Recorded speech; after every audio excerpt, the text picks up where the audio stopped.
nó cái nhớ rồng trồng nè trồng gì trồng cái trồng tê trồng cái mà nó bờ sớ đợn đợt đầu trồng phong cho dư trồng lông cho nó tới chùa chúa lần chùa tủ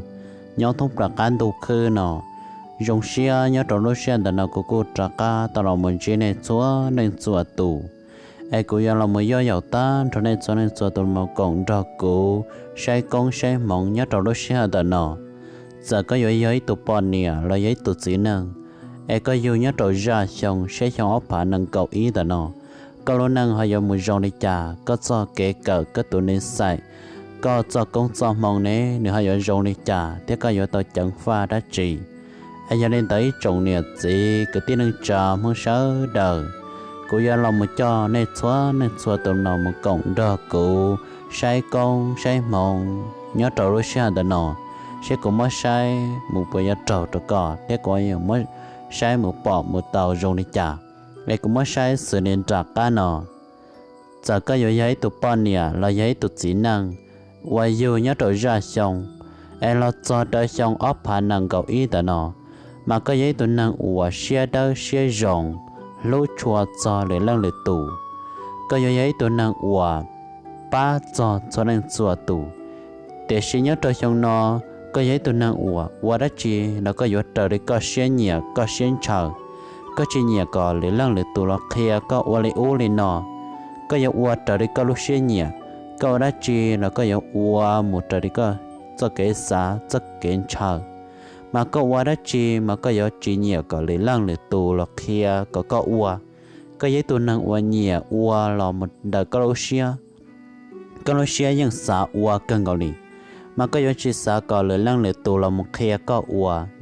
có giấy tuần năng ủa nhiều ủa trở đây có lối xe nhẹ xe chờ xã tàu đã chỉ là ủa cả tàuเลยtrả lời lưu xe xã thì xe trong nó giấy trong ủa có giấy chủ tôi chẳng pha có là lù có giấy hai trâu lời lăng lời tù giấy hai trâu tê bò nhẹ tê tu xe tê chỉ tê cứ tin năng trả có giấy chủ cho cá chọn có là lù có giấy hai trâu lại cái chủ xã ra rong có mà này hay về tới trong nó giờ tới có hay ít lo lừa dọa kẻ trâu lừa lên lừa tụ lại mà cái yếu uo trâu rồi nó tụ xia hàng này giờ tới có mỗi là uo cả cái chủ xã có ra rong có mà lên là một uo thế có hai lừa trâu cho lo cho nè cho chị lo một trâu cho cứ cho ti yêu tụ bọn nè yêu tụ chị yêu tê tụ nha yêu cái chủ xã là lừa ra rong cho một hai trâu rồi thế này yêu chỉ dọa kẻ giờ thì có một là ua cả có giá chủ hai cháu lụa có giá do chỉ cho một hai lụa ua đó ua đi chập để có chỉ ta họ lụa ua thì có họ bông là bông cả mất cho cái trò nhẹ tên đầu mà có giá chủ do các anh chọn hai tia xong nó giờ ra xong có giá tụi năng ua nhiều ua tại đây có lúc xuyên trời xuyên xã tàu có giá tụi năng xuyên đâu xuyên rồng lúc chùa cho lại lăng để tù thế xong nó giờ ra xong mà có giá chủ chẳng pha và lo lù có hai trâu lên lưng tù hoặc vấn đề hoặc có hai trâu là có chủ xã có rong xã lo lù do có mà lên hai vấn đề có hai là có mà xã còn chân chớ tan trò có mà lên hai tạo thế này do chịu và có một giờ kể tu xia nhua xia tên đó hai chân là có năng năng vấn đề có mua là hoặc cả muốn cần tàu muốn thiên nhiên thiên chia có chủ đó là xí xá là có rong mò càn văn phèn tới tua là mà có mà lên một ua thế này và chỉ ua cho con là ruột kề về tiệc có giấy tụi nó nhiều ua trở đi con nó xuyên chờ xuyên nhiều xuyên xã tàu sư để thảo chạy họ ua cho con là ruột kề có ua đã chỉ là có chủ một xá là cho con này có gì có cử có ti có năng có trả còn là mua ít cho cái bao cái cờ cho con